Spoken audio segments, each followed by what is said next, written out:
Tervist! Aitäh, et sa oled siin, aitäh, et sa mind kuulad ja vaatad. Nagu näha, olen ma hoopis teistsuguses keskkonnas. Tõepoolest, ja olen ennast vedanud maale, Kolga aablasse ja tulin siia selleks, et nautida siin seda mõnusat linnulaulu, mereõhku, maa rahu ja vaikust, et ennast siis natukene laadida eelseisvaks pulmahooajaks. Jah, et see aasta on hoopis teistsugune.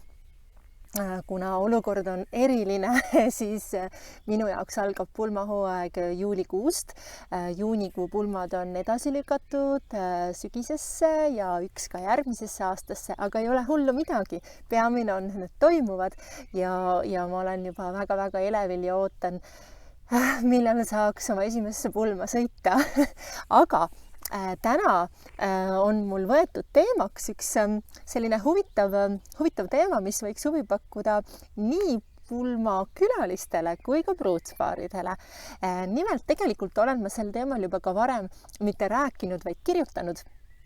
Ja tõesti, et Anne ja Stiili eriväljaandes Unistuste pulmad, kes lugenud on, väga soovitan, ilmus minu poolt siis artikkel ja artikli pealkirjaks oli midagi sarnast, et kuidas olla võrratu pulmakülaline 9 nõuannet selleks. Ja mõtlesingi, et täna räägin sellest, sellepärast, et tegelikult kui sa saad kutse, siis armas külaline, ma loodan, et sa väga hindad seda, sest tegelikult sa oled sellises privilegeeritud olukorras.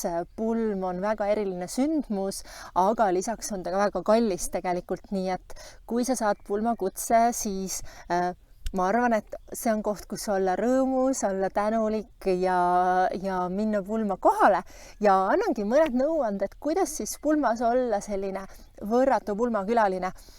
Et kõik nõuanded või mõtted, mida ma teiega siin jagan, on minu isiklikud, minu kogemustest kogutud ja ei ole selline püha tõde, mida jälgima peab. Et kui te tunnete, et see teid kõnetab, see teile abiks on, siis mul on selle üle väga hea meel. Kui mitte, siis on nii lihtsalt. Ehk siis 9 nõuannet, kuidas olla võrratu pulmakülaline. Esimene, millest kõik pihta hakkab, on see, et kui sa saad pulmakutse, siis palun loe seda kutset päriselt. Loe, kus see pulm toimub, millisel kuupäeval, mis kell ja nii edasi. Ja proovi see info ka enda jaoks salvestada. Pruutpaaril ei ole tõepoolest aega 70 inimesele üle rääkida, et jah, vot, Laitse graniitvilla asub seal. Sõidad niimoodi natukene aega otse Tallinnas, siis keerad paremale, siis vasakule ei olegi kohal. Ehk siis kui sa ei leia asukohta, mis tavaliselt on ju kutsele märgitud, siis guugelda kindlasti on seda väga lihtne leida. Nii et loe kutsel olevat infot, jäta see meelde ja käitu vastavalt sellele. Kindlasti on või tavapäraselt on kutsel juba ka info lillede kohta, kas palutakse lilli tuua või mitte, milliseid lilli tuua. Olge nii armsad ja pidage ka sellest kinni. Tegelikult on see pruutpaarile äärmiselt oluline. Kingitus samamoodi. Need ajad on vist möödas, kui võis tuua täpilisserviisi või uut miksrit. Et üldiselt jah, on ka kingituse vihje kutse peal kirjas ja armsad pruutpaarid soovitan teil selle sinna panna, sest kui te seda ei tee, siis ikkagi hakkavad külalised teilt seda küsima. Nii et julgelt pange kirja, milline on teie kingisoov ja kallid külalised, pidage sellest kinni. Lisaks palun ma ka vastata kutsele, kui seal on kirjas selline rida, et ole kena, anna oma tulekust või mittetulekust, mis on ka väga oluline teada, ehk siis RSVP ja seda teha õigeaegselt, et pruutpaar väga ootab ja ka pulmakorraldaja väga ootab teie vastuseid just õigeks kuupäevaks. Sellest kuupäevast sõltuvad majutused, toitlustus ja veel palju detaile. Ehk siis andke päriselt ka teada, olen kuulnud väga palju lugusid, kus pruutpaarid peavad eraldi külalisi üle helistama ja et seda infot koguda, et kas te ikka olete meie pulma tulemas või mitte. Ja samamoodi, et kui seal kutsel on juba märgitud ka igasugused erisoovid, et kas te soovite majutuda, millist pearooga te soovite süüa, kas teil on soovilugusid ja nii edasi ja nii edasi.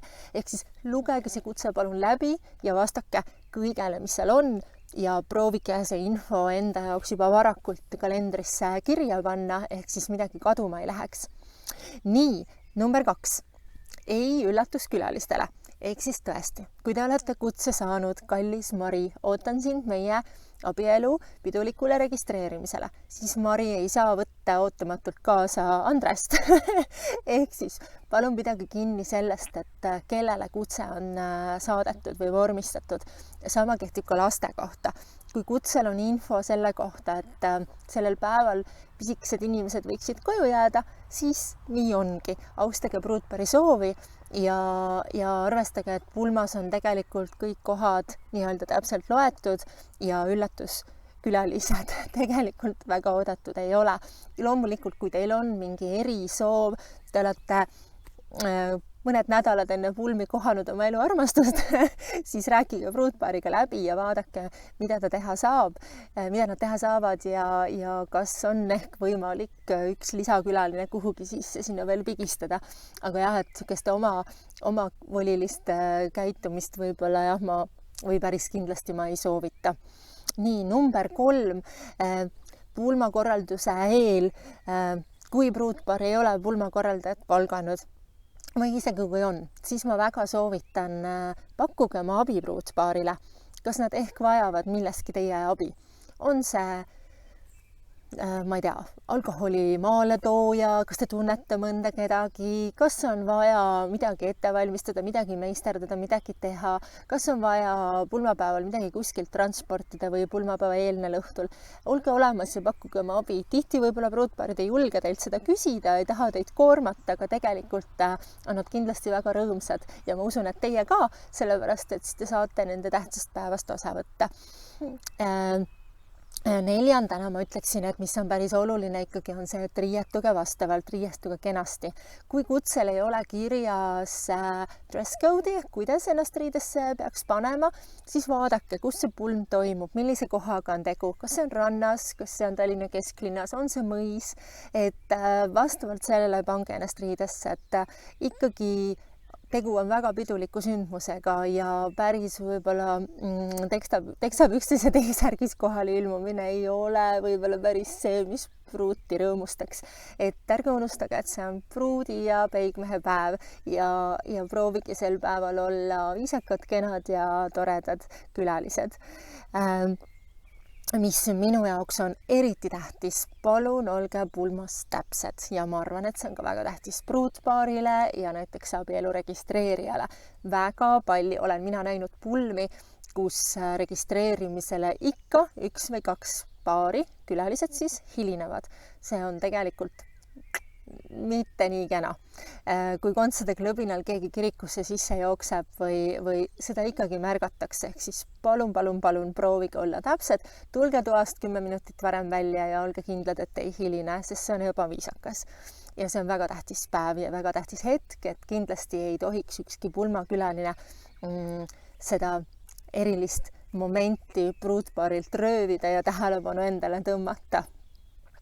Number 7. Ära mängi fotograafi. Päriselt. Kui pulmas on tellitud professionaalne fotograaf, siis tegelikult ei ole see üldse vajalik, et tseremoonia ajal näiteks tõusete sealt vahekäigust püsti ja hakkate pildistama bruudpaari. See segab fotograafi, see võib ära rikkuda mõne ideaalse pildi ja mis tegelikult ka teie enda jaoks, olge kohal, ärge vaadake seda sündmust läbi kaamera. Hiljem fotograaf või videograafid, nad jagavad teiega seda ilusat päeva. Loomulikult hiljem, kui pidu juba käib ja kõik on lõbus ja olek on rohkem vaba, siis te võite seal mõistagi teha erinevaid pilte oma mobiiltelefoniga. Aga ma isegi soovitan suured fotokaamerad koju jätta, et bruudpaarid ka tihti seda soovivad ja mulle sellest räägivad ja mõnikord me isegi paneme selle kohta sildi pulma üles või õhtujuht mainib seda. Ehk siis jah, kui pulmas on fotograaf, professionaalne fotograaf, siis teie olge pulmakülalised. Number 7. Ole kohal. täpselt see, et natuke haakub eelmise punktiga, ole kohal, ole seal, naudi seda kõike, ole õnnelik, rõõmusta oma sõprade armastuse üle, ära tegele kõrvaliste asjadega, ära pildista, ära mängi telefonis, ära shoppa kus iganes e-poes ole lihtsalt seal, naudi igat hetke, ole osavõtlik ja ole viisakas ja tore. Ja number 8. Sellega olen ka näinud külalisi üle piiri minemas nii mõnigi kord. Number 8 on siis see, et joo vähem alkoholi või tarbi mõõdukalt alkoholi. Ei ole ilus, kui oluliseks hetkeks näiteks, mis on tordi lõikamine või vanemate tänamine, on mõned külalised juba nii purjus, et nad kõva häälega seal kommenteerivad või tantsivad seal kuskil keset saali samal ajal. Ehk siis see ei ole tegelikult eriti kena, et ja ma saan aru, isegi kui pruutpaar on teie eest väga hästi hoolitsenud, on lauale serveerinud veini, õlut, siidrit, ma ei tea, kokteilibaar on avatud, siis ei pea neid kõiki segamini jooma ja kella 10-ks juba olema natuke sellises konditsioonis, kus te ise ka täpselt aru ei saa, mida te teete. Nii et tarbige mõõdukalt, ärge unustage, et te olete pulmas ja käituge ikkagi siis taaskord viisakalt. Ja number 9, mida ma võib-olla soovitaksin, on see, et alati on päris tore ja pruutpaarile meeldib see, kui te üllatate pruutpaari. On see kõne, on see mingi etteaste, sellepärast et südamlik kõne on alati väga liigutav. See näitab, et te olete pruutpaari peale mõelnud. Ärge kartke seda teha, selles ei ole mitte midagi hirmsat. Ehk siis tõepoolest, et aga mida ma soovitan on võib-olla see, et rääkige eelnevalt sellest pulmaisaga, õhtujuhiga, pulmakorraldajaga ja öelge, et teil on selline plaan. Ja sellepärast, et kui teie kõne seal võtab aega 10 minutit või etteaste võtab veel kauem, olete valmistanud ette toreda tantsu või laulu, siis on hea, kui pulmategijad saavad sellega arvestada ja mahutada selle ajakavasse.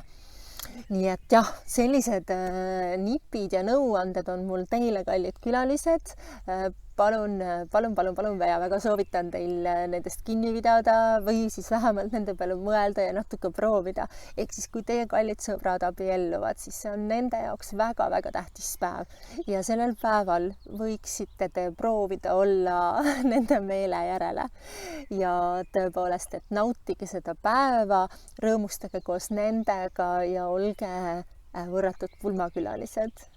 Sellised nõuanded täna minu poolt. Aitäh, et sa kuulasid, aitäh, et sa vaatasid. Võid panna videole like, võid seda jagada, võid mind jälgima hakata ja võib-olla ka siis tulevikus on mul võimalus teie pulmapäeva korraldamisel teile abiks olla. Jah, nii et kõike kaunist siit Kolga Aablast ja kohtumiseni.